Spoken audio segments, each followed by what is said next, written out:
Fala aí, galera, beleza? Aqui é o professor Jade Soares de Biologia e nós estamos aqui no nosso quarto vídeo da nossa playlist sobre DNA e RNA. E o assunto de hoje tratará aí sobre as respostas para duas perguntas importantes. Afinal de contas, DNA e RNA são moléculas helicoidais ou espirais?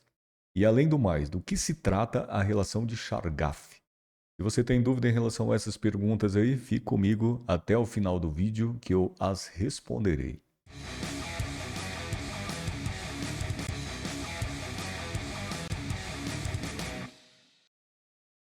Bem, galerinha, primeira pergunta: DNA é espiral ou helicoidal?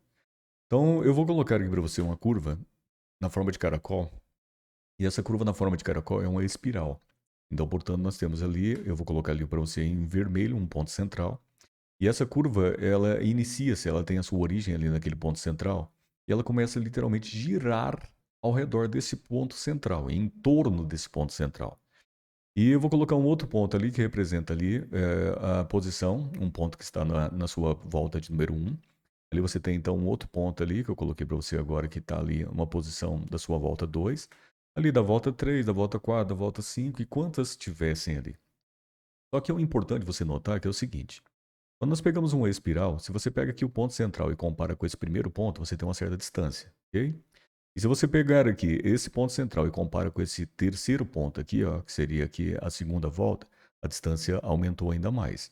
Se você pega o ponto central e compara esse outro ponto aqui, a distância aumentou ainda mais. Ou seja, a partir de um determinado momento que você tem uma curva espiral iniciando-se num ponto central e girando em torno desse ponto central, a cada volta você teria um aumento da distância do ponto central com as voltas que essa espiral teria, ok? Então a distância vai aumentando. Então isso é uma característica básica de uma espiral. Então as espirais elas são várias, tem vários modelos de espirais, tem várias leis matemáticas que regem as espirais. Nós não estamos aqui para te dar detalhes sobre isso, entendeu? Então assim, é uma espiral básica. Inicia-se no ponto central e logicamente gira em torno desse ponto, aumentando a distância a cada volta. Então é isso, é uma espiral. Agora, se nós pegamos então aqui uma outra curva importante, matematicamente dizendo, é uma curva helicoidal. Aqui na realidade eu não coloquei para você uma curva helicoidal, eu coloquei para você duas curvas helicoidais, então vou te explicar por quê. Aí eu vou pegar essas curvas helicoidais e vou traçar ali uma linha no meio delas ali, e essa linha representa ali um eixo central destas curvas helicoidais. Então, essas curvas helicoidais ali, elas têm um movimento de rotação, logicamente ao redor desse eixo central. Então, elas giram em torno. Só que, na verdade, além de você ter uma rotação, você também tem uma translação, né? Então, portanto, a partir disso, você tem uma imagem aqui em 3D. Ó. Então, basicamente, uma imagem em três dimensões. Então, a partir disso, você terá o quê, né? Então, é o seguinte, esse eixo central aqui, eu vou pegar aqui a distância desse eixo central em relação à distância de rotação dessa curva em relação ao eixo central. Então aqui você tem essa distância, que seria uma distância aqui, seria a distância máxima. Lógico, essa curvatura ela pode ser maior, essa distância pode ser maior ou menor. Mas aqui tá, essa daí está uma distância fixa. E aí eu peguei ali a distância para o outro lado aqui, logicamente, quando você pega então aqui você tem uma distância desse eixo central com a curvatura máxima aqui dessa curva. Aí você pega então ali você tem mais uma distância, logicamente, assim, essa aqui mais uma distância. Só que se você pegar essa distância aqui, nitidamente você percebe essas distâncias aqui, você percebe nitidamente que elas são iguais. Elas não se alteram como se alterava essa daqui.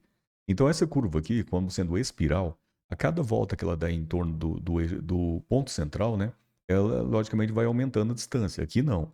A distância em relação do eixo central com a curvatura máxima aqui é sempre a mesma. Então do início dela até o final. Então essa fundamentalmente é a diferença entre uma curvatura, entre uma curva, né, espiral e uma curva helicoidal, mostrando a você nitidamente que o DNA ele é uma molécula helicoidal e não espiral. Assim como você pega o DNA, logicamente ele é formado por duas hélices, né, por duas curvas aí, helicoidais, por duas estruturas, por dois polímeros helicoidais, ao passo que o RNA ele seria formado por apenas uma. Mas não há diferença fundamental em relação a isso. Tanto o DNA quanto o RNA, logicamente eles são curvas helicoidais e não espirais, ok? E aí vem a segunda parte aqui, que é sobre nossa relação de Chargaff. Então, Chargaff é um bioquímico que estudou bastante DNA aí e determinou o que ele chamou então de relação de Chargaff, e que logicamente foi fundamental para a descoberta da estrutura do DNA em si. E por Watson e Crick, né, que baseou aí muitos dos seus estudos em relação aos trabalhos lançados por Chargaff, aí, que disse que, então olha só, então nós pegamos aqui, nós temos aqui um DNA, aí você tem ali um DNA, molécula de fita dupla, A se pareia com T, T se pareia com A, G com C, C com G. Então, logicamente, se você não viu os vídeos anteriores da nossa playlist, dê uma olhada lá, já tem bastante informações sobre DNA e o RNA. E quando nós pegamos aqui, nitidamente você percebe que esse DNA ele tem 10 PBs. O que é 10 PBs? Lógico que isso é um DNA representativo, o DNA tem muito mais bases do que isso, mas isso aqui é apenas um exemplo para a gente falar sobre a relação de Chargaff. 10 PB significa 10 pares de bases. Então, se são 10 pares de bases, são 20 bases ao total. Lembrando que o DNA, logicamente, não é formado só de bases nitrogenadas, ele é formado de nucleotídeos. Então, tudo isso já foi comentado e falado. Ok? Então, a partir disso, é o seguinte. A primeira base que eu vou colocar ali para você é o seguinte, ó. Vamos lá, vamos pegar e vamos contar todas as adeninas que esse DNA tem. Eu fui ali e marquei elas para você, ó lá, marquei. Então, nitidamente você percebe, se você contar todas as adeninas que você tem, você vai descobrir que você tem 6 adeninas. Só que se você tem 6 adeninas no DNA, eu poderia te perguntar, quantas timinas você tem? Eu assim, tá, eu vou lá no DNA e vou contar. Cara, se você tem na realidade o DNA, e eu falei para você que você tem 6 adeninas e é um DNA de fita dupla, porque na realidade alguns vírus aí têm DNA de fita simples, mas isso é um mero detalhe, isso é uma exceção. A grande totalidade dos DNAs aí do mundo e do planeta, logicamente, são DNA de fita dupla. E que, portanto, logicamente é o seguinte, se você pega um DNA de fita dupla, se eu tenho um número de adeninas, eu não preciso contar o número de timinas. Logicamente, o número de adeninas é igual ao número de timinas. Então, se eu tenho 6A, eu tenho 6T. Então, assim, não, mas vamos lá e vamos conferir. Então, vamos lá. Eu vou lá e coloco para você, ó, estou marcando de verde lá na imagem para você.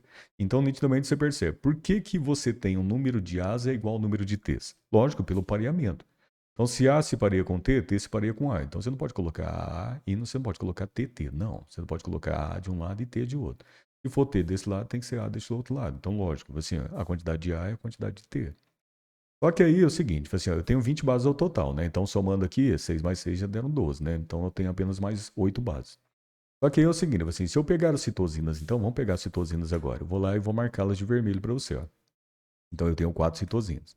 Se eu tenho 4 citosinas, aí eu poderia te perguntar, quantas guaninas você teria? Aí você, vou lá contar. Então, na verdade, você não precisaria contar. Se você tem 4 citosinas, obrigatoriamente você teria 4 o quê? Guaninas. Isso por quê? Porque, logicamente, guaninas e citosinas, elas se pareiam. Então, portanto, se você tem citosina de um lado, você tem que ter guanina do outro. Se tem guanina de um lado, você tem que ter citosina do outro. Você não pode parear C com C, você não pode parear G com G. Não, nem G com A, nem G com T, lógico. Então, portanto, se você tem aqui um número de 4 Cs, você tem um número de 4 Gs. E que, portanto, somando tudo, deu as 20 bases que eu coloquei para você. Então, às vezes, eu posso colocar números, mas eu posso colocar também porcentagem. Então, portanto, é o seguinte, olha aqui. Se aparecesse por aí, os caras falassem assim pra você, assim, ó, você tem um DNA que tem 30% de adenina. Aí o cara poderia te perguntar, por exemplo, qual que seria a porcentagem de guanina? Aí às vezes as pessoas falam assim, mas você me deu a porcentagem de adenina, está me perguntando de guanina. Sim, mas mesmo assim tem como você encontrar, então, sem problema. Assim, por quê? Porque se você tem 30% de adenina, não importa, você tem que ter 30% de timina. Porque é AT, TA, então não vai ter AA e nem TT. Então, se você somar ali, 30 mais 30 deu 60%, sobraria 40%. Só que desses 40%, obrigatoriamente você teria 20% seria de citosina, então lógico, e 20% seria de quê? Guanina. Então, totalizando ali os 100% dessa molécula. Então, se você tiver uma porcentagem de uma base ou um número de uma base, se você tiver o total dessas bases, você não precisa saber das outras. Você, a partir de uma única base, você tem condições de encontrar todas as outras. Então, a relação de Chargaff diz o seguinte: a relação de Chargaff diz que o número de adeninas é igual ao número de timinas e o número de guaninas é igual ao número de quê? Citosinas. Então, a partir disso, vários exercícios exploram aí a relação de Chargaff. Ok? Então, galerinha, é isso. Então, espero que hoje você possa ainda ter aumentado mais ainda seus conhecimentos aí sobre DNA e RNA. Espero no próximo vídeo. E se você tem gostado dos nossos vídeos, por favor, deixa aí o seu like. Se inscreva também no canal. Deixe aí seus comentários também, que são de extrema importância e sempre serão muito bem-vindos. E não esqueça aí de ativar o sininho para que você também receba as notificações dos nossos próximos vídeos, ok? Então fiquem bem, um grande abraço, tchau!